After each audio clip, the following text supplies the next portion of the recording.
And as a person who spent the last 15 or more years in doing essentially what is today called DevSecOps, I was always looking at simplifying things.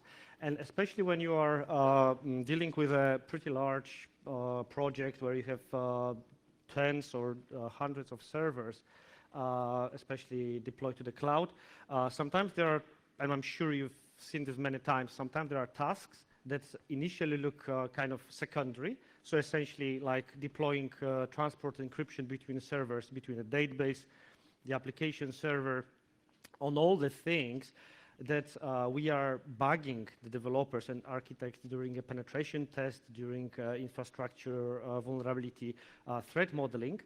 And suddenly, this kind of secondary tasks, they start to grow up, because when you start to deploy TLS between your database and application server, you suddenly discover you have to set up the PKI infrastructure for that purpose. And this presentation is exactly about how I dealt with this problem, because this is, indeed is frustrating. And in most cases, I've seen, and I actually worked in, this problem was delayed. And this is why what essentially this slide is about. We just push this forever until we have to go through some kind of third-party compliance audit or penetration test, and then in panic everyone is patching all these TLS connections between components just because we didn't really think about this before. So I was wondering, is it possible to kind of do something in a way that will be not so intrusive? Because TLS is definitely intrusive in this sense. That's something that will be just there protecting your traffic, but will not really require so much work. And this is essentially why I started doing this work, and it seemed to work. Actually, it was pretty good success. And this actually originated from times like in late 90s and early 2000s when I was working for a company designing an IPsec encryption gateway for sensitive traffic, and it was using IPsec. And I will be talking about the protocol itself more, but this is how I kind of was first contact I had with IPsec, and this is how I knew it existed. And I knew the internals, which allowed me to do the thing I wanted to do now pretty easy. So, transport encryption, we are on a security conference, and I don't need to explain in details why we need that, but this is essentially what you see on a typical traffic between a application server and database. This particular traffic is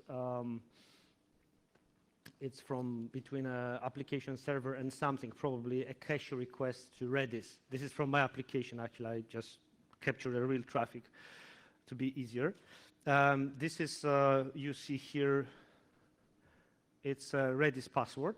It's from UAT, so it's not really sensitive, and I changed it afterwards.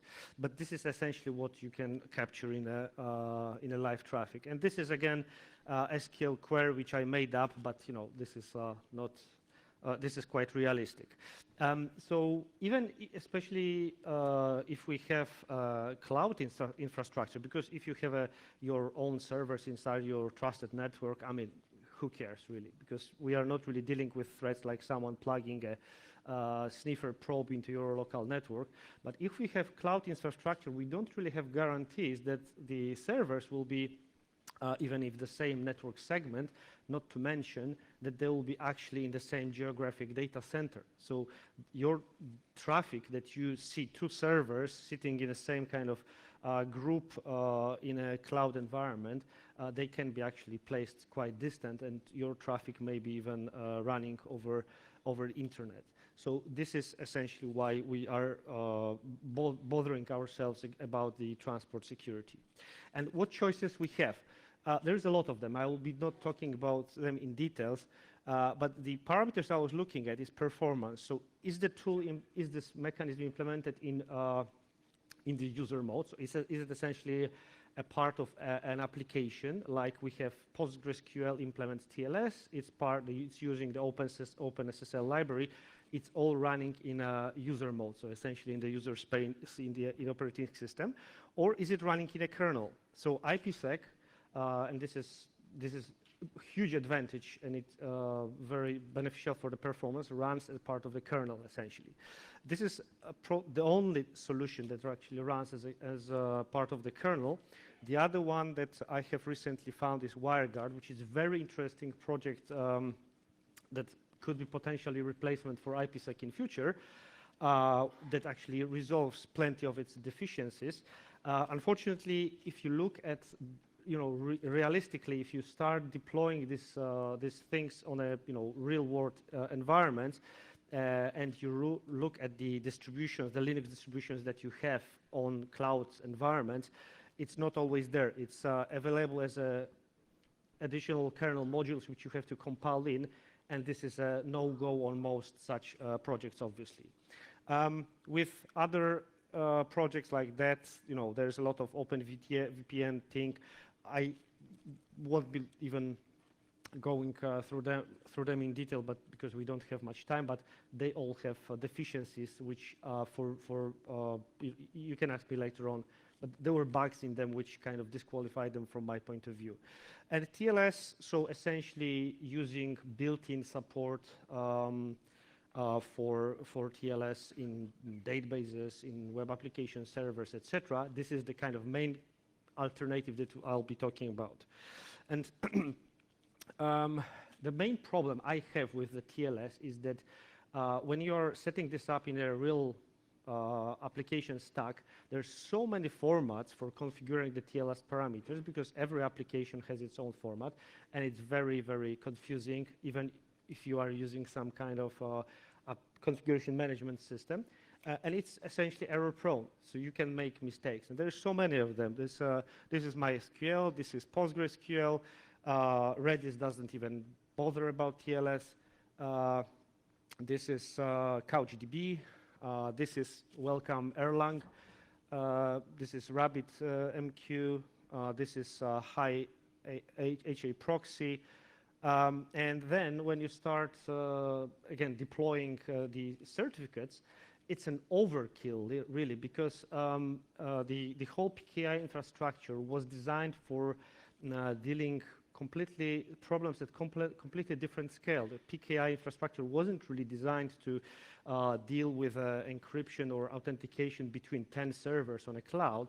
It was designed to deal with authentication of thousands or millions of entities on the untrusted network like internet.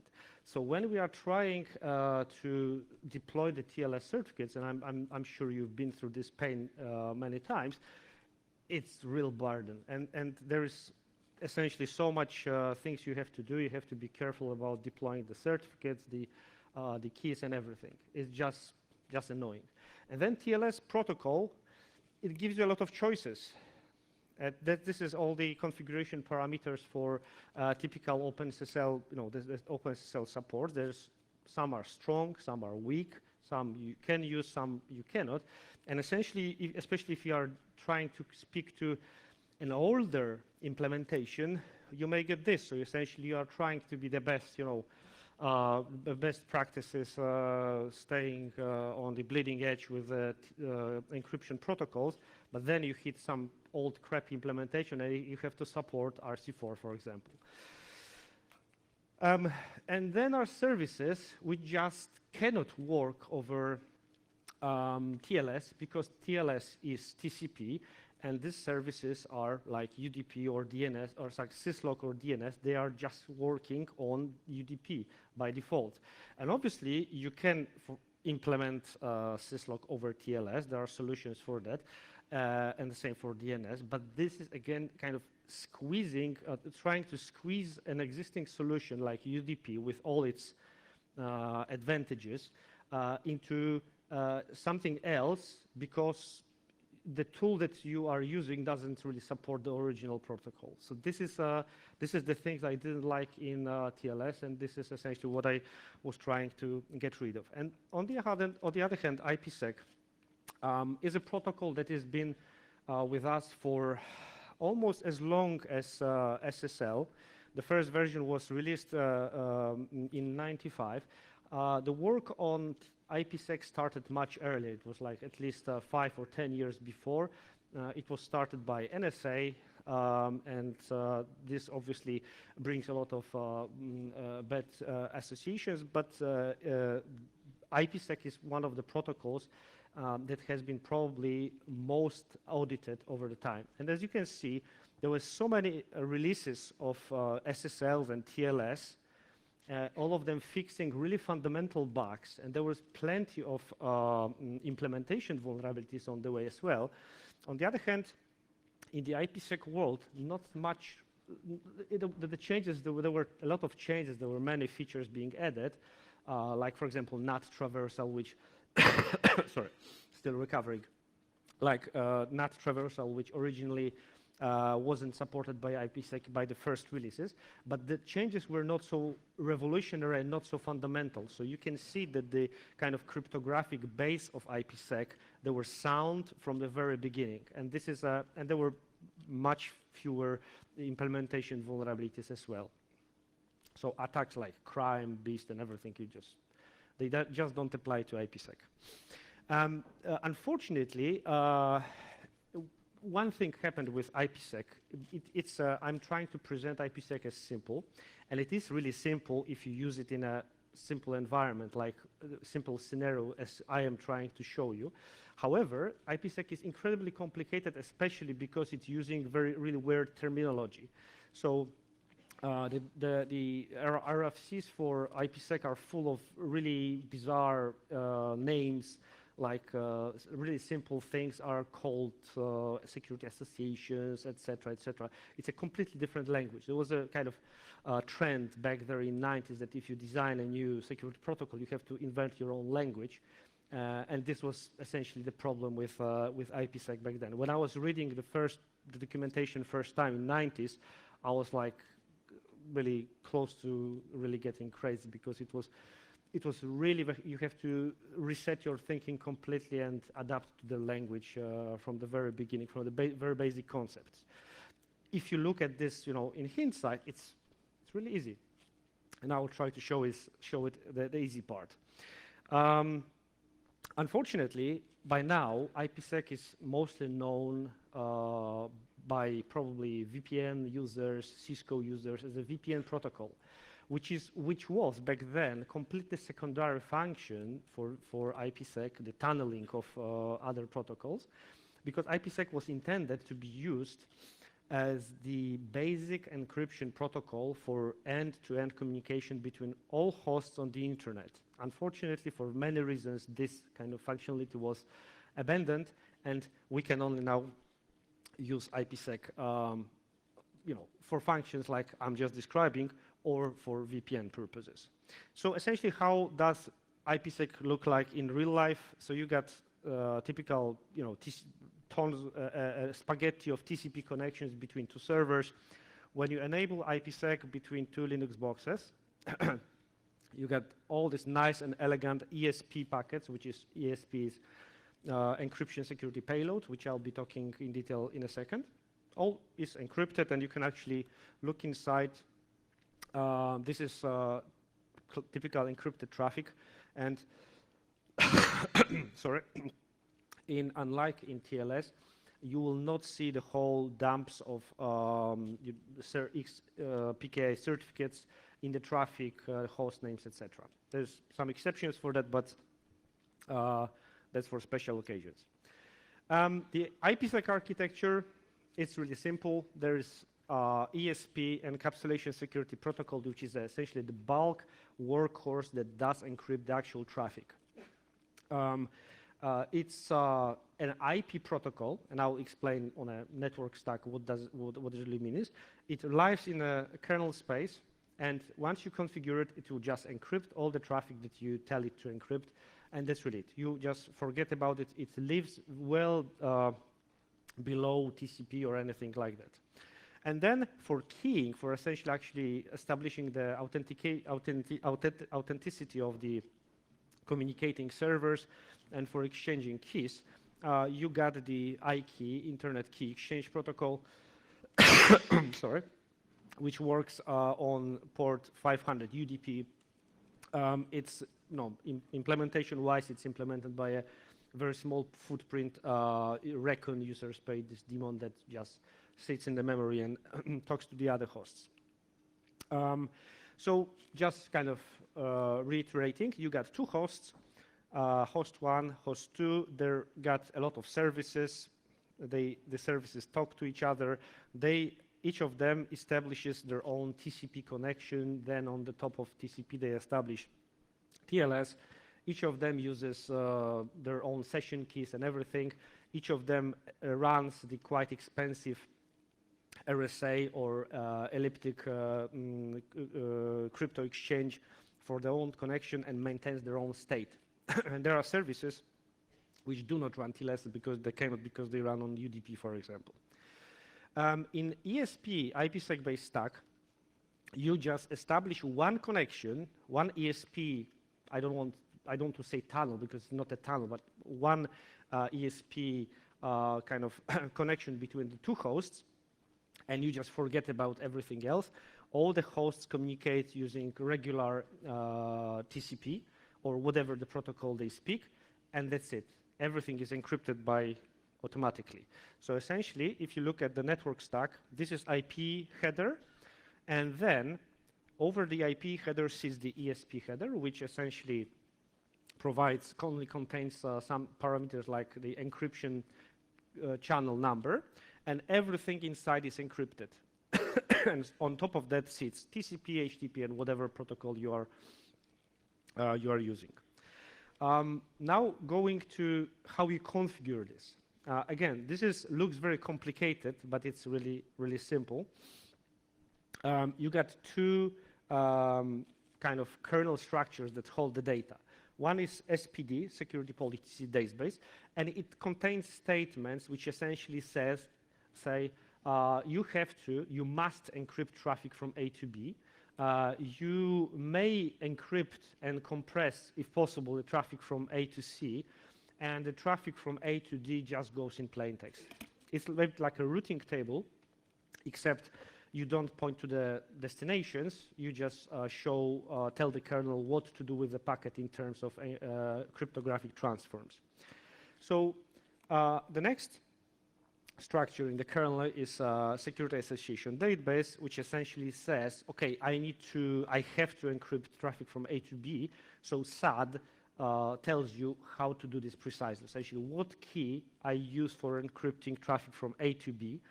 And because every security association has only one direction, from A to B, you have to have encryption rule from B to A. So you have two rules for every host, essentially, that you want to speak to. Typically, in modern Linux systems,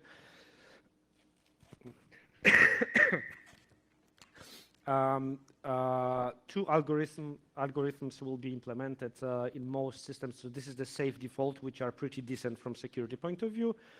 The SAD will also contain the unique kind of identifier for every connection and a ton of other parameters which are not really very important. How you configure it? There's one simple command, IPXFRM policy, which shows you this policy, which essentially says this is a V6 address.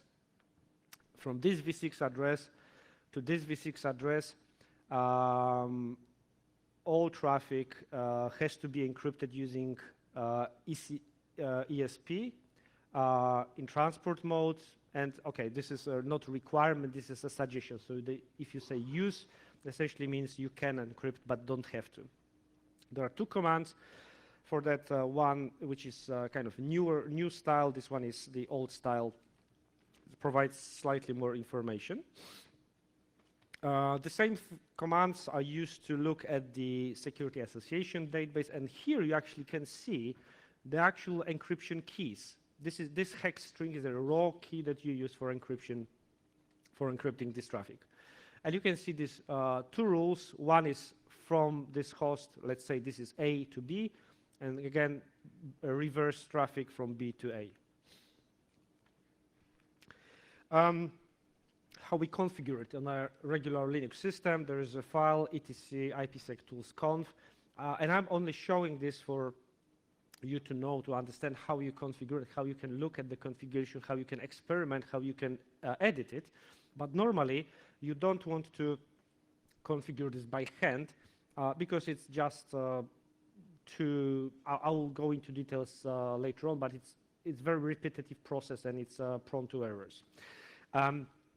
You just load this policy using the setkey commands with, and this is something that you essentially say. So all these decisions, traffic from A to B, this is your decision. You make the policy and you set this in the file. While the actual encryption parameters, they can be set in two ways. One of them is manually, so you just actually configure the raw keys. The other one is using the iKey daemon, which is much easier and much safer for many reasons. Normally, the easiest way to use Raccoon, the iKey protocol, is to use pre-shared keys. And this is the great simplicity in using IPsec. You no longer have to manage the whole PKI infrastructure. You can just use regular pre-shared keys, which are set in for every single pair of hosts that communicate. However, if you have something like 100, 200, 1,000 hosts, in this case, the number of the pre-shared keys you have to manage and generate will be quite significant.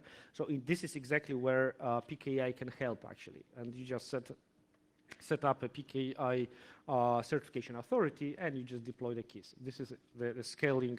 In this case, may just make more sense in this case. The configuration file, IPsec tools conf, this is actual policy rule. As you can see, what it says essentially, add to security policy from host A to host B. Any protocol, this is out traffic, so going from the host, use IPsec encryption with ESP protocol. And this is all it says. What is also important at the end, it says, just try to point it, it says use. It's an optional. So if there is no encryption rules set for these two hosts, you can send the traffic in plain text, which is a bit safer from testing point of view, but obviously not so good from confidentiality point of view.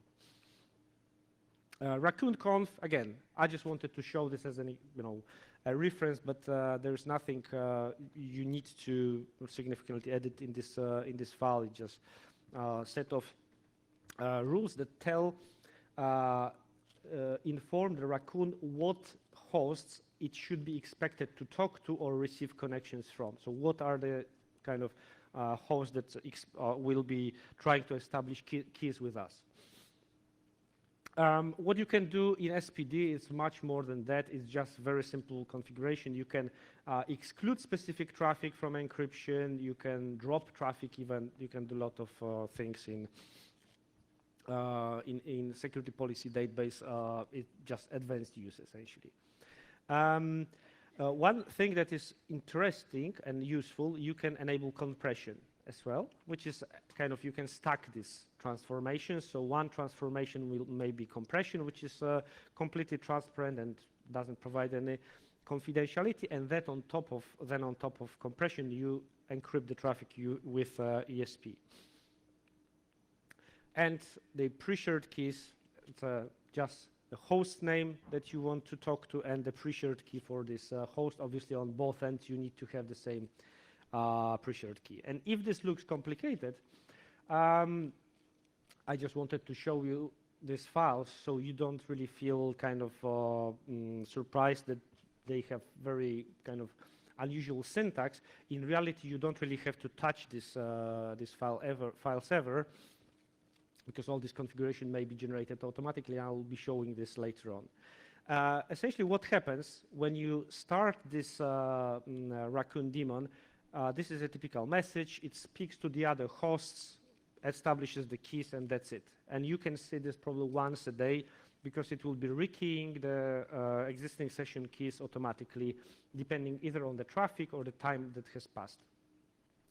What essentially happens behind the scenes, when you define the SPD, the kernel will look at the SPD table, and it will, when it sees traffic that falls into the policies. So essentially, we said we have to encrypt traffic to the host X, and kernel sees the traffic outgoing to host X. It will look into the SAD and look if there is any encryption rules for this particular host. If there are, they will just send and encrypt it. If there are none, it will speak to the Raccoon daemon automatically, and it will establish the keys. There will be like a 2 seconds delay approximately, and then it will continue the traffic. And again, next rekeying will be probably in a few hours. So it's very, very rare process. What you need to open on the firewall is just two things: protocol ESP, which is protocol number 50, and for the iKey protocol, it's protocol port 500 for UDP protocol. That's it. Syntax for NF tables is even simpler. As I mentioned, Raccoon will do rekeying periodically for you. So this is good from security point of view. You don't have to worry. It's just built in as part of the protocol. And I'm mentioning this because the IPsec connections are long-term. So essentially, you can have an IPsec connection that will be last for, days or months. You don't touch it. It just refreshes itself automatically, and you just don't have to really think about it. The IPsec compression, IPComp, I try to show you the difference if I'm hitting the right line. Essentially, this is the traffic from dev0, so easily compressible traffic, and you can see the size of the packet is 100 bytes. So if you send your random data, which is not compressible at all, the packet size is over 1,000 bytes. Essentially, you have 10 times reduction in size if you are using compression on easily compressible string in this case. So it's definitely worth using if you have a textual protocol like SQL, for example. For some protocol, it will probably just increase the processor load without any benefit. If something is not working, and things may be not working, these are the tools you want to use for debugging things.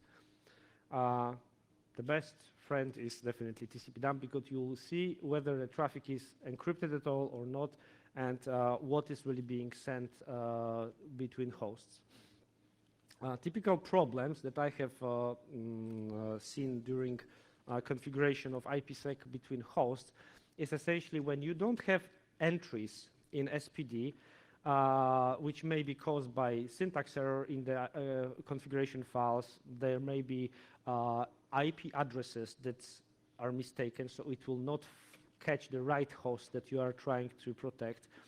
Or the set key was not really called after reboot, and this is done different on various distributions, which you may get a situation where either the traffic is unencrypted completely, or you receive traffic that is encrypted, and you are not expecting this because you have not set up the policy rules for that. When the SAD is not populated, which can be caused, for example, by the Raccoon daemon not running at all, or it failed to establish the keys with the other host for many reasons, or you have actual key mismatch. So you set one key on one host, and on other host you have set another key. Essentially, you will also may see no traffic, encrypted traffic coming to your host, but not being decrypted because the kernel cannot decrypt it. Other typical issues is essentially when you have not opened the ports on the firewall, you will see different strange things like traffic is coming, you can see encrypted packets, everything is set up correctly in SAD and SPD, but the traffic is not getting through. Very common reasons, just not opened the right protocol on the firewall. Another very common issue, which I made a lot of, spent a lot of time debugging when I made some mistakes, is asymmetric mismatch. So essentially, you have configured IPsec on one host in require mode, you have not configured it on another host, or you have flushed it, cleaned the tables on one side, and they are still there on the other side. And essentially the kernel cannot make sense of it. Also, if you use in tunnel mode, you may want to reduce the MTU because there's small overhead. But again, All these things are very rare, and if you deploy, you can also have some issues with Raccoon. But again, as I mentioned before, these problems are not really that common. I spent a lot of time debugging them because I was writing this Ansible role for IPsec, and because this IPsec configuration is repetitive. It's not a problem with IPsec. It's just how the whole process works. It's very prone to mistakes, to typos, to misconfigured IP addresses, etc. It's very inconvenient to write it by hand.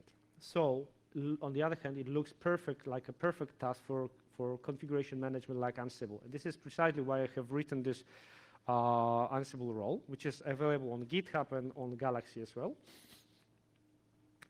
By setting a few simple parameters, like the one that is really necessary is the IPsec secret, which is kind of your master secret that you use for all the other hosts. You can automatically deploy X IPsec to all group of servers. Like you have a group in your Ansible inventory called IPsec. You have 10 hosts by just one run, and if you have time, I can actually show you this in action. You can configure this host, these 10 machines, in a matter of a minute to use IPsec immediately in transport mode very efficiently without any hassle. There's a few options which are explained in the documentation. They are rarely necessary. What this Ansible role really generates is this configuration file, IPsec tools config, which, as you can see, writing this by hand is a nightmare because you have to remember about switching the directions of the tunnels. You have to configure all these options, etc. Ansible does all this for you, and this is an ideal tool to do such a repetitive task in an efficient way. The keys are generated. Probably that's something, if we are on a security conference, that's something we should probably discuss in detail. In a very simple way, because we are working in a, obviously the best way of doing this would be to generate them in a completely random way. However, we are living in an Ansible world environment here. And every template has slightly limited way of interacting with the others, understanding the state of the other host. So we are generating the keys in a deterministic way, but still it's secure. So essentially for iKey, so if you are just using the Raccoon daemon, the only thing the Raccoon needs is a shared secret between two hosts and nothing else. Everything it will deal with automatically. So we just take the secret, concatenate it with names of the two hosts that are kind of connecting, and we hash it. And that's it. This is the secret. The secret obviously never leaves the deployment machine. It's never present on the target server. It's always there in the hashed form. In set key mode, it's slightly more complicated because we have to actually generate the actual encryption keys, down to the hex string for authentication, encryption, and then we have to generate the identifiers, all manual, so it's slightly more complicated, but it's exactly the same principle. So the good thing about using Ansible for this purpose is the runs of Ansible playbooks are atomic. So you won't end up in a situation where you have two hosts partially configured. One of them is configured, the other one is not. If you run your Ansible play completely and it will run successfully, you'll always end up with 10 hosts that are either without IPsec or with IPsec. All of them, they have the same configuration for IPsec enabled or completely disabled. Obviously, because the kind of the master secret that we are keeping in our configuration variables on the deployment host is a secret, it should be protected. Obviously, we should be using HashiCorp or Ansible Vault, which I'm using personally, or any other proper secret management solution. And If you have any questions, just feel free to shoot. I will try to demonstrate how it actually runs on a live environment. So this is two Ubuntu boxes on cloud. This is one of them has a sniffer running. This is the same machine where I will open a server using Netcat. So I'll just move it to the top of the screen. This is Netcat listening on port 31337. And I don't remember what kind of policy I have loaded on these machines right now, but we can see this on sniffer. So essentially, we are sending etc password file to the other server. And it's gone through very quickly. And we have received, actually, what we received is a plain text traffic. So no policy is loaded at this moment. Oh, this is probably better from the, it's more, you can see this slightly more. This is regular type TCP unencrypted. All the packet internals are plainly visible. We go to my deployment machine. This is the previous run of the play. And the file with the configuration variables, it really, the only option that is really necessary is IPsec secret. And it's a long string, as you can see, what generated using OpenSSL run. It's completely random. These options are not required. I'm just using them so I can switch the modes, different modes for the purpose of this presentation. So right now, the IPsec policy is disabled, which is essentially kind of an automatic kill switch. I'll delete this line completely, so the default configuration will be restored. And it's running. There's a lot of steps being done in the beginning. Essentially, it's installing ensuring all the packages are installed. Raccoon is installed, IPsec tools are installed, etc. And that's all. What is really critical is this line. This is where the actual configuration is being generated. And if we go to the server,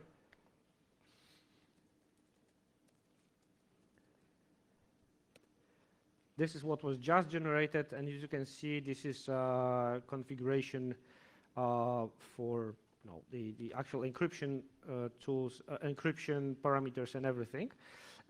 We can have a look what I did. The IPsec mode I have set is manual keying, which is kind of slightly more complicated from the configuration point of view, but we don't really care because all is generated automatically.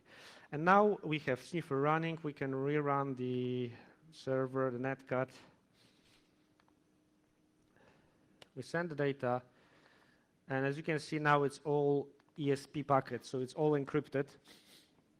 And this will be continuing forever, essentially, as long as the policies are enabled. Okay, we can try to change it to even more default policy, which is using Raccoon daemon. So we delete the IPsec mode parameter, rerun the policy again. Sorry, rerun the play again. In the meantime, I will rerun the server. Let's have a look here.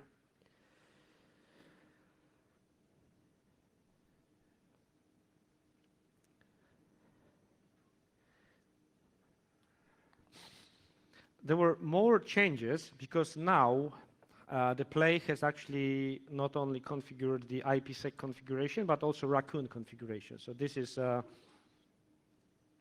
Raccoon service, Raccoon pre-shared keys, Raccoon configuration, etc. And if we go to the other server now, it has been sent. And what you can see here is ISA-KMP, which is actually the older name for iKey protocol. So what has happened, the protocol is currently running in use mode. So there's no requirement to use encryption. So if we scroll up, we can see that the actual file was sent using plain text TCP. And you can see this TCP, the plain text packets here, because we told it that we do not require encryption at this moment. However, if we send it next time, it will be encrypted because during the first run, there was no existing encryption configuration.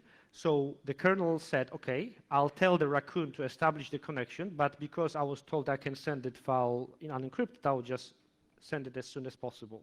In the second run, we already had an existing encryption configuration, so it was just sent using this encryption configuration.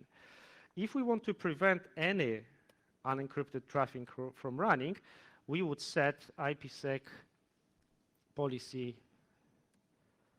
require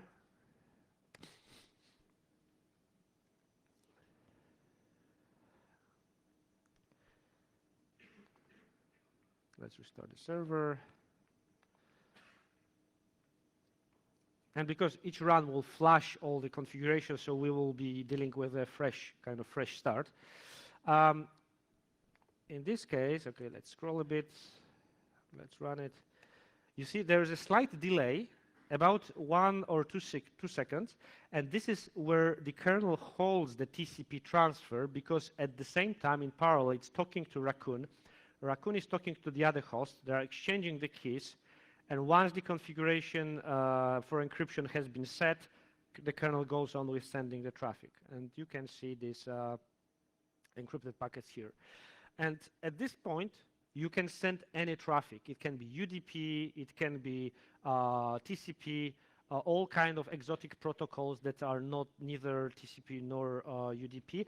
Everything will be encrypted. Essentially, everything that you set as requirement for encryption. You can make exceptions, obviously. So if you look at the Ansible role, by default, it will exclude ICMP, and it will also exclude SSH. So you can SSH between the two boxes, even if you misconfigure the IPsec configuration.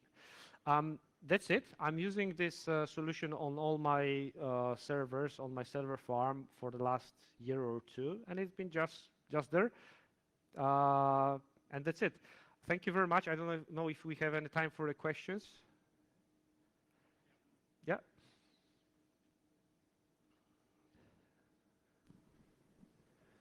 Have we got any questions?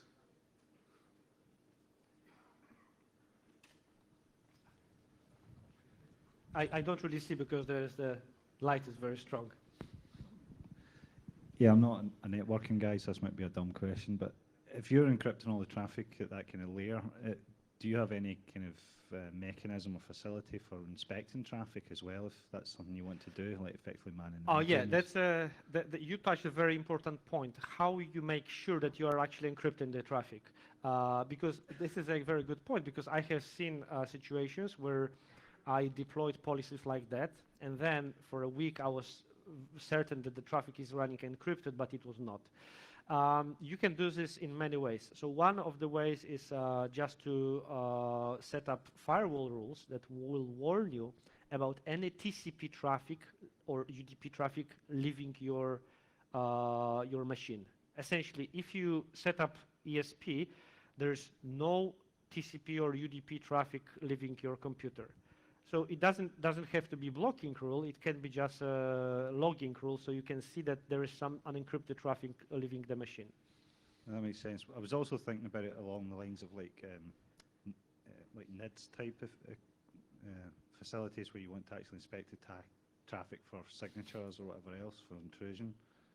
Oh, you mean okay, like IDS probes, for example? Yeah, if you're able to use that. You can. I mean, to some extent you can, because if you know the keys, you can. So in the manual encryption mode, you can definitely decrypt the traffic. You know the actual keys.